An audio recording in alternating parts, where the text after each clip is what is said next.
సంగారెడ్డి నియోజకవర్గానికి సంబంధించి రైతుల పక్షాన కాంగ్రెస్ పార్టీ శాసనసభ్యునిగా ఈ యొక్క కాంగ్రెస్ పార్టీ పక్షాన సంగారెడ్డి నియోజకవర్గంలో అకాల వర్షాలకు పంట నష్టపోయిన రైతులకు అండగా ఈరోజు ఒకరోజు దీక్షా కార్యక్రమాన్ని సంగారెడ్డిలో చేయడం జరిగింది. పార్టీకి సంబంధించిన పార్టీ అధ్యక్షులు, అట్లాగే పార్టీ ప్రెసిడెంట్లు, జిల్లా అధ్యక్షురాలు, పార్టీ ప్రెసిడెంట్లు, బ్లాక్ ప్రెసిడెంట్లు, కౌన్సిలర్లు, ప్రజాప్రతినిధులందరూ కూడా ఈ దీక్షలో పాల్గొనడం జరిగింది. ప్రధానంగా వర్షాలు ప్రభుత్వం గమనించాలి ఏంటంటే, తెలంగాణ రాష్ట్రంలో తెలంగాణ పరిపాలనలో మన రైతులు ఇంకా జీవితాలు బాగుపడలేవు అనేది చాలా స్పష్టంగా ఈ 7 ఏళ్ల పరిపాలన కనబడుతున్నది. ప్రధానంగా అకాల వర్షాలు అంటే వర్షం ఎప్పుడొస్తుందో తెలియదు. కొనుగోలు కేంద్రాలు, ప్రభుత్వం కొనుగోలు కేంద్రాల దగ్గర ప్రభుత్వం కొనుగోలు కేంద్రాలు పెట్టినప్పటికీ కూడా ఇక్కడ అకాల వర్షాల వల్ల రైతులు వరి ధాన్యము చాలా నష్టపోయింది. ఈరోజు ఒక సంగారెడ్డి నియోజకవర్గంతో పాటు సంగారెడ్డి జిల్లా, ఉమ్మడి జిల్లా, రాష్ట్రం అంతా కూడా మరి రైతులు వరి ధాన్యాలు నష్టపోయి అకాల వర్షాలకు ప్రభుత్వం పట్టించుకోని పరిస్థితులలో రోడ్ల మీదకి వచ్చి మార్కెట్ యార్డుల్లో గాని రోడ్ల మీదకి వచ్చి ఈరోజు రైతులు ఈరోజు హైవేల మీద రాస్తారోకాలు, ధర్నాలు చేస్తున్నారు. ఇది ప్రభుత్వం ఎందుకు గమనిస్తలేదు? తెలంగాణ ముఖ్యమంత్రి అయ్యిండు. తెలంగాణ రైతులు, మన రైతులు రోడ్ల మీదకి రావాల్సిన అవసరం లేదు మన పరిపాలనలో అన్న కేసీఆర్ గారు. మరి ఈరోజు మీ పరిపాలనలో తెలంగాణ రైతులు పంట నష్టం జరిగితే అధికారులు పట్టించుకోకపోతే, జిల్లా మంత్రులు పట్టించుకోకపోతే ఈరోజు రోడ్ల మీదకి వచ్చి రస్తారోకోలు, ధర్నాలు చేస్తున్నారు. ఇది ప్రభుత్వానికి సిగ్గనిపిస్తలేదా అని కాంగ్రెస్ పార్టీ ప్రశ్నిస్తున్నది. ఈరోజు కొనుగోలు కేంద్రాలు మీరు పెట్టారు. కొనుగోలు కేంద్రాలకు రావాలంటే ట్రాన్స్పోర్ట్ లేదు. ట్రాన్స్పోర్ట్ లేక ఉన్న ఒడ్లన్నీ ఆరబెట్టుకుంటే వర్షాలు వచ్చి పంట నష్టపోయింది. సంచులు లేవు. కొనుగోలు కేంద్రాలకు సంబంధించిన ప్రభుత్వమే బాధ్యత వహిస్తున్నది కదా.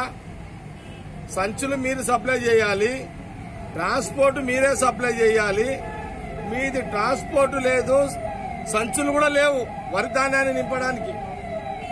దీనివల్ల రైతులు అందరూ రోడ్ల మీద, పంట పొలాలలో మరి ఒడ్లను ఆరబెట్టుకుంటే ఈరోజు పరిస్థితి ఏంది? అకాల వర్షం రావడం వల్ల ఒడ్లన్నీ తడిచిపోయినాయి. దీనికి బాధ్యత ఎవరు? ప్రభుత్వమే కదా. ఎందుకు ప్రభుత్వము ఇలాంటి ప్రకటనలకే పరిమితమైంది? కొనుగోలు కేంద్రాలున్నాయి, రైతులకు ఇబ్బంది లేదు, మీరు కొనుగోలు కేంద్రాలకు వెళ్ళండి అని మీరు అనడమే కానీ ఇవన్నీ బ్రేకింగ్లే వాడుతున్నాయి. సంచులు లేవు, ట్రాన్స్పోర్ట్ లేదు. ఈరోజు రైతులు పంట నష్టము. ఈరోజు సంగారెడ్డి రైతుల పక్షాన, రాష్ట్ర రైతుల పక్షాన నేను ప్రభుత్వానికి కోరుతున్నది ఏంటంటే, తక్షణమే ఈ పంట నష్టం బాధ్యత మీదే. మీరు ట్రాన్స్పోర్ట్, సంచులు లేకపోవడం వల్ల, ఇవ్వకపోవడం వల్ల ఈరోజు వరి అంతా తడిచిపోయింది. కాబట్టి దీనికి ప్రభుత్వం నైతిక బాధ్యత వహిస్తూ నష్టపరిహారం చెల్లించాలని నేను సంగారెడ్డి రైతుల పక్షాన, రాష్ట్ర రైతుల పక్షాన మీడియా ద్వారా నేను ఈ రాష్ట్ర ముఖ్యమంత్రి గారిని కోరుతున్నాను తక్షణమే. ఎందుకంటే మరి ఇప్పటికే కరోనా నుంచి ప్రజలందరూ అతలాకుతలమైపోయారు. ఆర్థిక వ్యవస్థ చిన్న భిన్నమైపోయింది. ఈ రోజు ప్రజల దగ్గర డబ్బులు లేవు, రైతుల దగ్గర డబ్బులు లేవు. ఇంత అధ్వాన పరిస్థితిలో ప్రజలు ఉన్నప్పుడు ప్రజలు ఆకలితో ఉన్నప్పుడు, ప్రజలు కష్టాలలో ఉన్నప్పుడు దానికి నైతిక బాధ్యత ప్రభుత్వమే వహించాలి. అదే ప్రజా పరిపాలన. అలాంటి పరిపాలన ఈ రాష్ట్ర ముఖ్యమంత్రి గారిని అందియాలని ఈరోజు ఒక దీక్షా కార్యక్రమాన్ని సంగారెడ్డిలో జరపడం జరుగుతున్నది. ఇది ఒక్కరోజు దీక్ష కాదు. మేము రైతుల పక్షాన వాళ్ళ నష్టపరిహారము ఈ ప్రభుత్వం తేల్చేంత వరకు మేము వారానికి ఒక కార్యక్రమాన్ని తీసుకొని ముందుకు వెళ్లడం జరుగుతుంది. ఈ ఒక్కరోజు దీక్ష కాదు ఇది. రైతులకు నష్టపరిహారం వచ్చేంత వరకు వారానికి ఒకసారి కరోనా నిబంధనలకు లోబడి వారానికి ఒకసారి దీక్ష కార్యక్రమం చేస్తూనే ఉంటాము, రైతులను ఈ ప్రభుత్వం ఆదుకునేంత వరకు. ఇదొక దీనితో పాటు మేము ప్రభుత్వాన్ని రైతుల పక్షాన మరి 2 డిమాండ్లు కోరుతున్నాం. అట్లాగే జొన్నలు కూడా రైతు కొనుగోలు కేంద్రంలో కొనాలని ఒక డిమాండ్ చేస్తున్న జొన్నలు కూడా. అట్లాగే మక్క పంటను కూడా మరి రైతు కొనుగోలు దగ్గర కొనాలని ఈ సందర్భంగా నేను డిమాండ్ చేస్తున్నా. అదే కాదు, ఇప్పుడు తడిసిన ధాన్యాన్ని ఎవరైతే తడిసిన ధాన్యము మార్కెట్ యార్డ్లో కానీ లేకపోతే కొనుగోలు కేంద్రాలలో ఇంతగా మొదలు ఒక టన్నుకి అంటే 100 కిలోలకు అందులో ఏదన్నా కొద్దిగా పంట ఖరాబ్ అయితే 1 కిలో తీసేటోళ్ళు ఇప్పుడు 5 కిలోలు తీస్తున్నారు. ఇప్పుడు 1 కిలో బదులు 5 కిలోలు తీస్తున్నారు. అధికారులు అతి ఉత్సాహం చూపిస్తున్నారు. ఈ కొనుగోలు కేంద్రాల దగ్గర అధికారులు, మార్కెట్ యార్డ్ అధికారులు, జిల్లా యంత్రాంగము, జిల్లా అధికారులు, అగ్రికల్చర్ డిపార్ట్మెంటు, జిల్లా కలెక్టర్లు అతి ఉత్సాహం చూపిస్తున్నారు. ముఖ్యమంత్రి గారి దగ్గర మార్కులు కొట్టేయడానికి రైతుల పొట్ట కొడుతున్నారు. ముఖ్యమంత్రి దగ్గర అధికారులు మార్కులు వేసుకుంటున్నారు. ముఖ్యమంత్రి ఏం చెప్పాలంటే, అరే మంచి పని చేస్తున్నారయ్యా మీరు అధికారులు, పంట నష్టం 1 కిలో తీసే దగ్గర 5 కిలోలు తీస్తున్నారు, మీరు మిమ్మల్ని జ్ఞాపకం పెట్టుకుంటా మీకు మంచి పోస్టింగ్లు ఇస్తా అని ముఖ్యమంత్రి మెప్పు కోసము ఈ అధికారులు పనిచేస్తున్నారు. రైతు పరిపాలన అన్నారు. రైతు పెరుగన్నం తిని రచ్చబండ మీద వంటాడు అన్నాడు ముఖ్యమంత్రి. పెరుగన్నం తిని రైతు అరుగుల మీద వండుకుంటాడు అన్నాడు. రైతులు పెరుగన్నం తిని అరుగుల మీద వంటే మరి ఏమన్నాడు, ఏదో అన్నాడు. ఆయన డైలాగ్ లాజ్కొస్తలేవు రాష్ట్ర ముఖ్యమంత్రి గారి. కాబట్టి ఇట్లాంటి రైతులను మభ్యపెట్టడానికే ప్రభుత్వం పనిచేస్తుంది. కానీ నిజంగా రైతుకి పెరుగన్నం తిని అరుగు మీద వండు దేవుడు ఎరుగు. ముందైతే బురద తినుకుంటూ కింద బురద తినుకుంటూ కొనుగోలు కేంద్రాల పడిగా ఇప్పుడు బురద తినుకుంటూ కొనుగోలు కేంద్రాల దగ్గర ఆ వర్షంలో వండుకుంటున్నారు రైతులు. రైతు పంట పండియాలి, కొనుగోలు కేంద్రాల దగ్గర కష్టపడి తీసుకుపోవాలి, మళ్ళా వర్షాలు పడితే నష్టపరిహారం భరించాలి, రైతే పడాలి. ప్రభుత్వం ఏం చేస్తలేదు.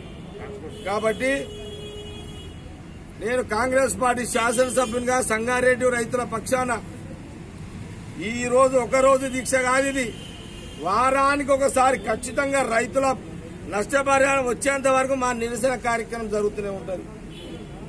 ఒకవేళ ఈ టర్మ్ లో ఈ ప్రభుత్వం ఇవ్వకపోతే, ఈ టర్మ్ లో ఈ 2 ఏళ్లు 3 ఏళ్లు కూడా రైతుల నష్టపరిహారం టీఆర్ఎస్ ప్రభుత్వం ఇవ్వకపోతే రేపైనా సరే వచ్చే ఎన్నికల్లో కాంగ్రెస్ ప్రభుత్వం అధికారంలోకి వచ్చిన వెంటనే ఇలాంటి పంట నష్టాన్ని తప్పకుండా రైతులకు ఇప్పిస్తాము. ఇప్పుడు పోరాడతాము ప్రభుత్వంతో రైతుల పక్షాన. ఒకవేళ ఈ ప్రభుత్వం స్పందన లేకపోతే మా ప్రభుత్వం వచ్చిన రోజు ఇదే నష్టాన్ని ఖచ్చితంగా ఇప్పిస్తాం. కాబట్టి రైతులు అధైర్యపడవద్దు. జీవితాంతం మీరు కాంగ్రెస్ పరిపాలన ఉన్నంత కాలం మంచిగానే ఉండిరి. ఈ రాష్ట్రం వచ్చిన తర్వాత పరిపాలన మారిన తర్వాత రైతుల పరిస్థితి సంగారెడ్డిలో రాష్ట్రంలో వాళ్ళ పరిస్థితి అదో గతి తయారైపోయింది. పట్టించుకునేటోడు లేడు. వాళ్ళ మంత్రులు రారు. ఎక్కడ పోయిండు జిల్లా మంత్రి హరీష్ రావు? మంత్రి ఎక్కడ పోయా? కలెక్టర్ ఆఫీస్కి వస్తావు, కలెక్టర్ని కూర్చోబెట్టుకుంటావు, డిఆర్ఓని కూర్చోబెట్టుకుంటావు, జాయింట్ కలెక్టర్ని కూర్చోబెట్టుకుంటావు, మంతనాలు కొడతావు, మీడియా మాట్లాడతావు, సుర్రుమని హైదరాబాద్ పోతావు. నీకు కనబడతలేదా హరీష్ రావు? జిల్లా మంత్రివి, నీకు రైతులు నష్టపోతున్నారు. నువ్వు ఫైనాన్స్ మినిస్టర్వి, జిల్లా నుంచి మంత్రివి నువ్వు. ఎక్కడైతే రైతులు ఈ మార్కెట్ యార్డ్ల కాడ మరి అక్కడ నష్టపోతున్నారు, నువ్వు మంత్రివి ఏం చేస్తున్నావు? రావాలా లేదా? బర్త్డేలు చేసుకుంటావు. కరోనా వచ్చి రైతులు ఒక దిక్కు వస్తుంటే నీ కార్యకర్తలు నీ నాయకులు బర్త్డేలు కేకులు చేస్తున్నారు. కోసుకో, నువ్వు బర్త్డే చేసుకో, నేను వద్దని అంటలేను. కానీ ఈడ రైతుల గురించి ఎందుకు రాలేవు? నువ్వు జిల్లా మంత్రివి, రైతుల గురించి ఎందుకు మాట్లాడతలేవు? నీకు బాధ్యత లేదా హరీష్ రావు మినిస్టర్? పంట నష్టపరిహారం మీద మీ మామతోటి ఎందుకు మాట్లాడతలేవు? సంగారెడ్డిని దత్తత తీసుకున్నావు కదా, నీ దత్తత ఏమైంది? నేను ఒకటే అడుగుతున్నా మంత్రి హరీష్ రావుని, నువ్వు తక్షణమే సంగారెడ్డిలో జరుగుతున్న రైతుల నష్టపరిహారం, రాష్ట్రంలో జరుగుతున్న రైతుల నష్టపరిహారం మీద ఈ జిల్లా రైతులని, రాష్ట్ర రైతులను ఒక ఫైనాన్స్ మినిస్టర్ గా నువ్వెందుకు బాధ్యత తీసుకుంటలేవు? నీ పార్లమెంట్ మెంబర్ ఎక్కడ వాయే? నీ ఎంపీ కూడా రావాలి కదా. సంగారెడ్డిలో నియోజకవర్గంలో రైతులందరూ ఓట్లు వేసారు కదా ఎంపీకి, 20,000 మెజార్టీ ఇచ్చారు మీ ఎంపీకి. మరి ఎంపీ అన్నా వచ్చి ఆ రైతులను పరామర్శించాలి కదా. నేను ఎమ్మెల్యేని, ఈరోజు మా కార్యకర్తలు మేము దీక్ష చేస్తున్నాం. నేనే గవర్నమెంట్ లో ఉంటే, నేనే కాంగ్రెస్ గవర్నమెంట్ లో ఎమ్మెల్యే, కాంగ్రెస్ గవర్నమెంట్ ఉండుంటే నేను బరాబర్ నష్టపరిహారం ఇప్పించేటోళ్ళని నా నియోజకవర్గంలో ఈ రాష్ట్రంలో దమ్ము నాకున్నది. కానీ రైతులు మాకు ఈ రాష్ట్రంలో మాకు పట్టం కట్టాలి అధికారం ఇవ్వలే. నీకు అవకాశం ఉంది కదా హరీష్ రావు, నువ్వు రైతులను ఎందుకు పట్టించుకుంటలేవు? రైతుల దగ్గరికి ఎందుకు వస్తలేవు? నేను నిన్ను ప్రశ్నిస్తున్నా. నీ సొంత మామనే కదా ముఖ్యమంత్రి, మరి మీ మామను ఒప్పించి మరి సంగారెడ్డి జిల్లా, ఉమ్మడి జిల్లా, సిద్దిపేట, మెదక్ జిల్లాలో రైతులు నష్టపోతున్నారు. కనీసంగా నీ జిల్లాలన్నా చూసుకో. ఎమ్మెల్యేల ఇళ్లకు పోతావు, రైతుల ఇళ్లకు పోవు. ఇదా నీ రాజరిక పరిపాలన? రైతులు రోడ్ల మీద పడ్డారు, రైతులు రోడ్ల మీద వండుకుంటున్నారు. పోనీ మేమన్నా రైతుల పక్క పోయి వండుకుందామంటే పోలీసు వాళ్ళు మమ్మల్ని పోనీయరు. పోలీసులనేమో పోలీసులతో మమ్మల్ని ఆపుతావు. పోలీసులు పెద్దానికి పోలీసులను అడ్డం పెడతావు, పర్మిషన్లు ఇయ్యరు. మీరు సభలు పెట్టుకుంటే కరోనా లేదు, గిరోనా లేదు. మేము ప్రజా సమస్యల మీద కొట్లాడదామంటే మాకు పర్మిషన్ ఇయ్యరు. ఇదా మీ పరిపాలన? రైతులు చచ్చిపోతున్నారయ్యా హరీష్ రావు. రైతుల దగ్గర పోవయ్యా, నువ్వు రైతుల దగ్గర పో, నీ ఎంపీని పంపి. ఏది ఏమైనా మా పోరాటము రైతుల కోసము, నష్టపరిహారం ఇప్పించేంత వరకు మా దీక్ష ఇది కొనసాగుతూనే ఉంటది. ఫైనాన్స్ మినిస్టర్ నేను ఇంకో మాట అడుగుతున్నా, ఏమై రుణమాఫీ ఏమై? 1,00,000 రూపాయలు రుణమాఫీ ఏమైంది? ముఖ్యమంత్రి గారు మీరు ఇచ్చిన మాట ఏమైంది? హరీష్ రావు నువ్వేం చేస్తున్నావు? నేను అడుగుతున్న రైతు రుణమాఫీ ఎప్పుడు చేస్తావు? నువ్వే కదా ఫైనాన్స్ మినిస్టర్వి. ఇప్పుడు 2 ఏళ్ళు అయిపోతున్నది. అయిపోయిందా? 2 ఏళ్ళు అయిపోయింది, ఇంకా 2 ఏళ్ళు అయితే ఎలక్షన్స్. మరి ఎప్పుడు ఇస్తారు మీ రుణమాఫీ? 1,00,000 రూపాయల రుణమాఫీ రైతులకు ఎప్పుడు మాఫీ చేస్తారు? కాబట్టి ఇక మాది వారానికి ఒకసారి ఒక దీక్షా కార్యక్రమము రైతుల కోసము, మహిళా గ్రూపుల కోసము, యువకుల కోసము, పెన్షన్ల కోసము ఇక దీక్ష కార్యక్రమం ప్రతి వారము మా నిరసన కార్యక్రమాన్ని ప్రభుత్వం మీద ఒత్తిడి రావడానికి, ప్రభుత్వానికి గుర్తు చేయడానికి మా యొక్క కార్యక్రమం నిరంతరము జరుగుతూనే ఉంటది కోవిడ్ నిబంధనలు అనే విషయాన్ని తెలియజేస్తూ మరి దయచేసి రైతులు అధైర్యపడవద్దు. ఈ ప్రభుత్వం పట్టించుకోకపోయినా భవిష్యత్తులో కాంగ్రెస్ ప్రభుత్వం వచ్చిన వెంటనే రైతులను ఆదుకుంటాము నేను హామీ ఇస్తున్నా. ఎవరు భయపడాల్సిన అవసరం లేదు. కాబట్టి చివరిగా ప్రజా పోరాటం, ప్రజల పక్షాన పోరాటం, ప్రభుత్వం వ్యతిరేక పోరాటం, ప్రజా సమస్యల పోరాటం. సంగారెడ్డి శాసనసభ్యునిగా నేను సంగారెడ్డి రైతులు, రాష్ట్ర రైతుల పక్షాన నిరంతరము ఈ యొక్క కార్యాచరణ కార్యక్రమం జరుగుతూనే ఉంటుందనే విషయాన్ని నేను మీడియా ద్వారా ప్రభుత్వానికి తెలియజేస్తున్నాను.